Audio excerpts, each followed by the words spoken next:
नमस्कार साथीहरु, तपाईलाई गुरुकुल नेपालको युट्युब च्यानलमा स्वागत छ। यो भिडियोमा हामी कक्षा 11 अन्तर्गतको एटमिक स्ट्रक्चर भन्ने च्याप्टरमा रहेर कुरा गर्नेछौँ। यो च्याप्टरमा अरु भिडियोहरु पनि हुनेछन् जुनलाई हामीले तल प्लेलिस्टमा राखेका छौँ। कृपया डिस्क्रिप्सनमा हेर्नु होला।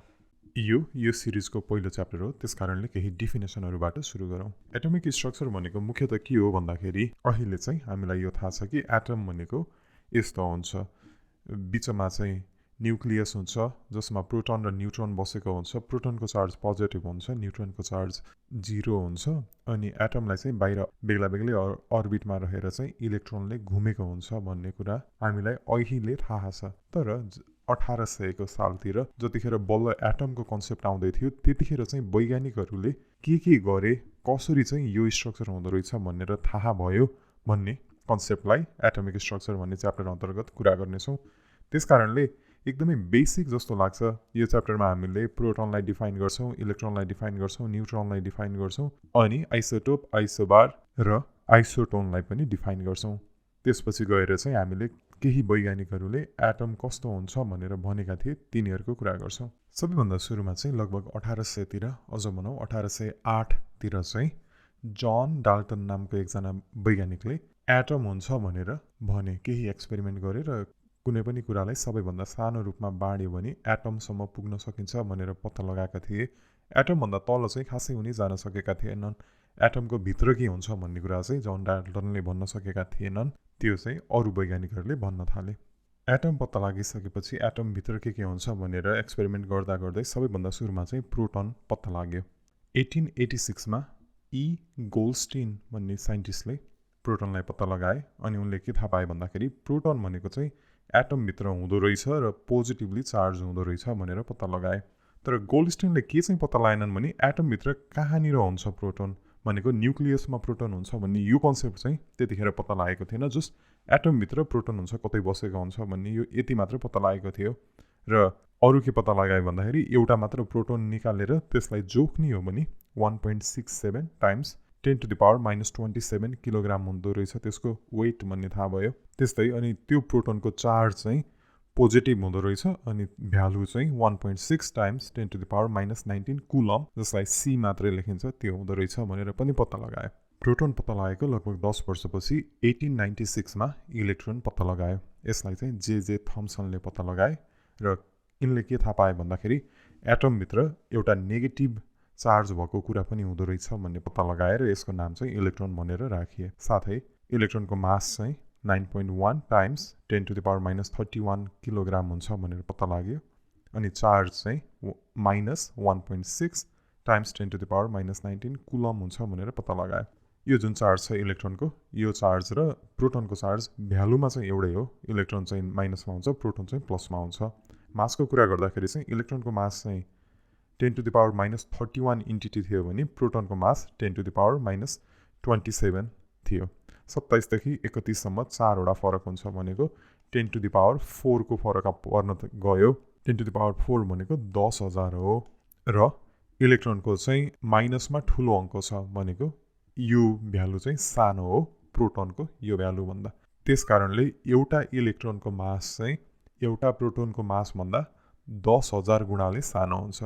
यदि हामीले उति नै संख्यामा इलेक्ट्रोन लिने र उति नै संख्यामा प्रोटोन लिने भने प्रोटोनको मास जति हुन्छ त्यो भन्दा 10,000 गुणा सानो चाहिँ इलेक्ट्रोनको मास हुन्छ। प्रोटोन र इलेक्ट्रोन पत्ता लगाइसकेको थियो, अझै पनि एटमभित्र केही कुरा छ कि भनेर खोज्दै जाँदाखेरि 1932 मा च्याडविक भन्ने साइन्टिस्टले चाहिँ न्यूट्रोन पत्ता लगाए। न्यूट्रोन भनेको चाहिँ एटमभित्र हुँदो रहेछ र चार्ज चाहिँ हुँदैन रहेछ, चार्जलेस अथवा न्यूट्रल हुँदो रहेछ यो न्यूट्रोन भन्ने पार्टिकल। यसको मास चाहिँ 1.67 टाइम्स 10⁻⁻27 किलोग्राम हुँदो रहेछ भनेर पनि पत्ता लगायो अनि चार्ज चाहिँ हुँदैन रहेछ अथवा चार्ज चाहिँ 0 हुँदो रहेछ भनेर यो पनि पत्ता लाग्यो। अनि यो जुन भ्यालु छ यसको मासको भ्यालु, यो भ्यालु भनेको चाहिँ प्रोटोनको मासको भ्यालु इक्वलै हो। अघि हामीले गफ गरेका थियौँ कि प्रोटोन भनेको इलेक्ट्रोनभन्दा 10,000 गुणाले गरुङ्गो हुन्छ भनेर। त्यसकारणले न्यूट्रोन पनि एउटा इलेक्ट्रोनभन्दा 10,000 गुणाले गरुङ्गो हुने भयो। त्यसपछि कुरा आयो एटमिक नम्बरलाई डिफाइन गर्ने। एटमिक नम्बर भनेको चाहिँ कुनै पनि एटमको कि चाहिँ प्रोटोन कि चाहिँ इलेक्ट्रोनको सङ्ख्या, जतिवटा प्रोटोन छ अथवा जतिवटा इलेक्ट्रोन छ त्यो अङ्कलाई चाहिँ एटमिक नम्बर भनेर भनिन्छ। यदि एउटा एटममा मानौँ 5 वटा प्रोटोन छ भने यसको एटमिक नम्बर कति भयो भनेर सोध्यो भने यसको एटमिक नम्बर भयो 5 है, किनभने 5 वटा प्रोटोन छ। अनि 6 वटा इलेक्ट्रोन छ भने कति भयो भने 6 नै छ। ध्यान दिनुपर्ने कुरा के हो भने यो चाहिँ हामीले एटमको कुरा गरिरहेछौँ, आयनको कुरा गरिरहेको छैनौँ। आयनको कुरा गऱ्यौँ चाहिँ प्रोटोनको सङ्ख्या मात्र करेक्ट हुन्छ, इलेक्ट्रोनको सङ्ख्या करेक्ट हुँदैन। त्यो बारेमा पछाडि कुनै अरू भिडियोमा गफ गरौँला। अहिले चाहिँ यति नै बुझौँ कि एटमिक नम्बर भनेको कि चाहिँ प्रोटोन कि चाहिँ इलेक्ट्रोनको सङ्ख्या हो र कुनै पनि एटममा प्रोटोन र इलेक्ट्रोनको सङ्ख्या बराबर हुन्छ। अर्को एउटा कन्सेप्ट डिफाइन भयो एटमको मास के भन्ने भनेर। अनि डिफाइन चाहिँ कसरी भयो भन्दाखेरि कुनै पनि एटमको प्रोटोन कतिवटा छ र न्युट्रोन कतिवटा छ, त्यो दुईटालाई जोड्दाखेरि जुन भ्यालु आउँछ एटमको मास त्यति नै हुन्छ भनेर भयो। जस्तै 5 वटा प्रोटोन छ, 5 वटा इलेक्ट्रोन छ, 3 वटा न्युट्रोन छ भने यो दुईटालाई जोडिदिने, 5 र 3 लाई जोड्दाखेरि 8 भयो। 8 चाहिँ एटमिक मास भयो। यसलाई AMU एटमिक मास युनिट भनेर भनिन्छ अथवा सिम्पली यु भनिन्छ। जे होस् जोड्न चाहिँ प्रोटोन र न्युट्रोन जोड्ने, इलेक्ट्रोन चाहिँ जोड्नु पर्दैन। किन भन्दाखेरि अघि भने जस्तै इलेक्ट्रोन भनेको चाहिँ यो दुईटै भन्दा 10,000 गुणाले हलुङ्गो छ, त्यस कारणले खासै यो जोडे पनि केही फरक चाहिँ परेन। उदाहरण कस्तो हुन्छ भन्दाखेरि यदि तपाईँसँग 1 करोड रुपैयाँ छ, तपाईँको श्रीमतीसँग 2 करोड रुपैयाँ छ र तपाईँको बच्चासँग 50 रुपैयाँ छ भने तिनटाको जोड्दा कति भयो भन्दाखेरि 1 करोड प्लस 2 करोड प्लस 50 रुपैयाँ बने जस्तो। तपाईँ र तपाईँको श्रीमती जोड्दा 3 करोड आउँछ, तिनजना जोड्दा 3 करोड 50 रुपैयाँ आउँछ। यो 50 रुपैयाँ त त्यहाँ राखे पनि भयो, नराखे पनि भयो, खासै ठुलो फरक पारेन। त्यस कारणले चाहिँ यो सानो हलुङ्गो हुने मास भएको भएर यसलाई चाहिँ एटमिक मासमा राखिँदैन। एटमिक नम्बर, एटमिक मासहरू यसरी बेग्ला बेग्लै लेखिरहन गाह्रो भयो। त्यस कारणले चाहिँ उनीहरूले यसरी लेखौँ भनेर एउटा नयाँ कन्सेप्ट लिएर आए। र कसरी भन्दाखेरि यक्स भने जसरी बिचमा ठुलो अक्षरमा चाहिँ त्यो एटमको सिम्बल लेख्ने, अनि देब्रेपट्टि तल चाहिँ त्यो एटमको एटमिक नम्बर लेख्ने, अनि देब्रेपट्टि माथि चाहिँ त्यो एटमको एटमिक मास लेख्ने। जस्तै उदाहरणको लागि के भयो भन्दाखेरि हाइड्रोजनको एटमिक नम्बर पनि 1 हो, एटमिक मास पनि 1 हो। कसरी लेखियो भन्दाखेरि सिम्बल भनेको हाइड्रोजन बिचमा आयो, एटमिक नम्बर भनेको 1 हो, त्यस कारणले तल 1 गयो, माथि मास एटमिक मास 1 यो माथि गयो। जस्तै क्याल्सियमको कुरा गऱ्यो भने एटमिक नम्बर हो 20, एटमिक मास हो 40। कसरी लेखियो भन्दाखेरि बिचमा ठुलो अक्षरमा CA भनेर लेखियो क्याल्सियमको सिम्बल, तलपट्टि एटमिक नम्बर भनेको चाहिँ 20 भयो, माथिपट्टि एटमिक मास भनेको 40 भयो। यसरी चाहिँ क्याल्सियमलाई लेखियो। यसरी लेख्दाखेरि चाहिँ छोटो पनि भयो र एटमिक नम्बर, एटमिक मास भन्ने यो शब्दहरू घरिघरि प्रयोग गरिरहनु परेन। अनि वैज्ञानिकहरूले एक्सपेरिमेन्ट गर्दै गए। कस्तो खाले एटमहरू भेटियो भन्दाखेरि कुनै कुनै एटम जसको चाहिँ एटमिक नम्बर चाहिँ एउटै तर एटमिक मास चाहिँ फरक। भनेको यसरी लेख्दाखेरि तलको यो जेड चाहिँ बेग्ला बेग्लै एटमको बराबर तर एमा चाहिँ फरक। यस्तो एटमहरू पनि भेटे जसलाई उनीहरूले आइसोटोप हुन् एकअर्काको भनेर डिफाइन गरे। उदाहरणको लागि के हुन्छ भन्दाखेरि यो तीनटा जुन लेखेको छु सबैको तल 1 नै छ, एटमिक नम्बर चाहिँ एउटै भयो तर एटमिक मास पहिलोको 1 छ, दोस्रोको 2 छ, तेस्रोको 3 छ। यो चाहिँ 3 थरीको हाइड्रोजन भयो। यस्तोलाई चाहिँ आइसोटोप भनेर भनियो। अनि हाइड्रोजन चाहिँ विशेष किन पनि हुन्छ भन्दाखेरि वैज्ञानिकले नामै पनि दिएका छन्। जस्तै प्रोटियम भन्यो भने मास 1 भएको हाइड्रोजन हो, यसलाई चाहिँ हामीले रेगुलर पाइने हाइड्रोजन त्यो भनिन्छ। ड्युटेरियम भनेर भन्यो भने चाहिँ मास 2 भएको, डेउ भनेको चाहिँ 2 हो, त्यस कारणले मास 2 भएको भयो। यसलाई चाहिँ हेभी हाइड्रोजन भनेर पनि भनिन्छ। अनि 3 भएकोलाई चाहिँ ट्रिटियम भनेर पनि भनिन्छ र यो चाहिँ रेडियो आइसोटोप हाइड्रोजन पनि भनिन्छ। आइसोटोप चाहिँ हाइड्रोजनको मात्र नभएर अरू विभिन्न कुराहरूको पनि पत्ता लागेको थियो। अनि अर्को कन्सेप्ट हुन्छ आइसोबार भन्ने। आइसोबार भनेको चाहिँ के हो भन्दाखेरि त्यस्तो खाले एटमहरू जसको एटमिक मास चाहिँ एउटै नै हुन्छ, बराबर हुन्छ, तर एटमिक नम्बर चाहिँ फरक हुन्छ।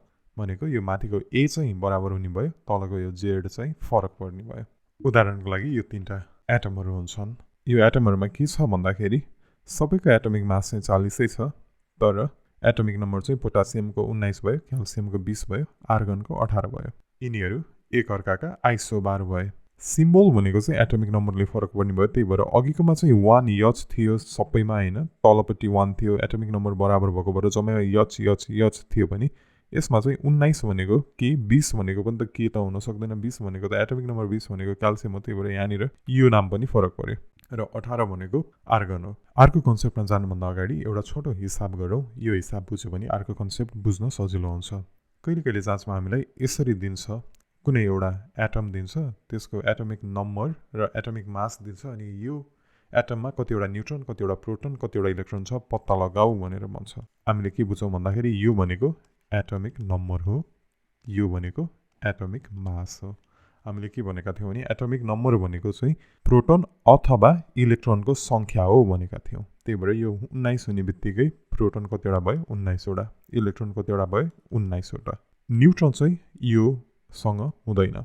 अनि हामीले के भनेका थियौँ भने एटमिक मास भनेको चाहिँ प्रोटोन र न्युट्रोन जोड्दाखेरि आउने सङ्ख्या यो हो भनेका थियौँ। त्यही भएर एटमिक मास 40 छ भने के भयो भन्दाखेरि प्रोटोन र न्युट्रोन जोड्दाखेरि 40 हुने भयो। प्रोटोन हामीले पत्ता लगाइसक्यौँ 19 वटा छ भनेर, न्युट्रोन हामीलाई थाहा छैन, टोटलमा 40 छ। भनेपछि न्युट्रोन भनेको कति भयो भन्दाखेरि 40 माइनस 19 भनेको 21 वटा रहेछ न्युट्रोन। यसरी यो कम्पाउन्डमा 21 वटा न्युट्रोन छ भनेर पत्ता लाग्छ। जे होस्, यदि तपाईँलाई न्युट्रोन पत्ता लगाउन छ भने चाहिँ यो दुईटालाई घटाउनु पर्ने भयो, होइन भने प्रोटोन र इलेक्ट्रोन चाहिँ यो तलको सङ्ख्यासँग बराबर छ। न्युट्रोन कसरी पत्ता लाग्यो त्यो सोच्नुहोस् यो हिसाबबाट। अनि अब हामी अर्को कन्सेप्टमा अगाडि बढौँ। अर्को कन्सेप्ट आइसोटोनको कन्सेप्ट हो। यो भनेको चाहिँ त्यस्तो खाले एटमहरू जसमा न्युट्रोन चाहिँ बराबर छन् तर एटमिक मास र एटमिक नम्बर चाहिँ फरक छ। जस्तै यो दुईटा एटमहरू, नाइट्रोजन छ यहाँ, एटमिक नम्बर 7 भयो। युजुअली चाहिँ नाइट्रोजनको एटमिक मास 14 हुन्छ, तर कहिले कहिले चाहिँ यसको आइसोटोप 15 भएको पनि पाइन्छ। त्यस कारणले मास 15 भएको जुन छ यो यतापट्टि छ, अनि अक्सिजन चाहिँ 8 भयो एटमिक नम्बर र एटमिक मास 16 भयो। न्युट्रोन कतिवटा छ भन्दाखेरि यो दुईटालाई घटाउनु पर्यो, 15 माइनस 7 गर्नु पर्यो, 8 भयो। भनेपछि यो एटमको न्युट्रोन 8 रहेछ र यसमा न्युट्रोन कतिवटा छ भन्दाखेरि 16 माइनस 8 गरेर यसमा पनि 8 वटा छ। भनेपछि यो नाइट्रोजन र यो अक्सिजन चाहिँ एकअर्काका आइसोटोन रहेछन्। तर यसैमा अर्को पनि नाइट्रोजन 7 एटमिक मास 14 भएको, यो चाहिँ नाइट्रोजनसँग कम्पेयर गर्यो भने फेरि के हुन्छ भन्दाखेरि 14 माइनस 7 गरेर 7 भयो नाइट्रोजनको न्युट्रोन। त्यस कारणले यो चाहिँ खाले नाइट्रोजन चाहिँ आइसो भएन यो अक्सिजनको। यो भिडियोमा हामीले एटमभित्र हुने पार्टिकलहरूको बारेमा कुरा गऱ्यौँ र केही कन्सेप्टहरूको बारेमा कुरा गऱ्यौँ। अहिलेसम्म चाहिँ एटमभित्र प्रोटोन, इलेक्ट्रोन र न्युट्रोन हुन्छ भन्ने कुरा पत्ता लागेकोसम्म कुरा गऱ्यौँ भने अब अर्को भिडियोमा चाहिँ वैज्ञानिकहरूले तिनीहरू कहाँ कसरी बसेका हुन्छन् भन्ने एक्सपेरिमेन्टहरू गरेर एटम यस्तो होला भनेर बेग्ला बेग्लै वैज्ञानिकले आफ्नै आफ्नै सोचाइहरू राखेका थिए, तिनीहरूको बारेमा कुरा गर्नेछौँ। यो भिडियो हेरिदिनु भयो त्यसको लागि धन्यवाद। नबुझ्नु भएको कुरा भए कृपया तल कमेन्ट बक्समा कमेन्ट गर्नुहोला। भिडियो मन पर्यो भने लाइक गर्नुहोस्, सब्सक्राइब गर्नुहोस् र आफ्नो साथीहरूलाई पनि भन्नुहोला। हुन्छ त अर्को भिडियोमा भेटौँला। आजको लागि यति नै, धन्यवाद।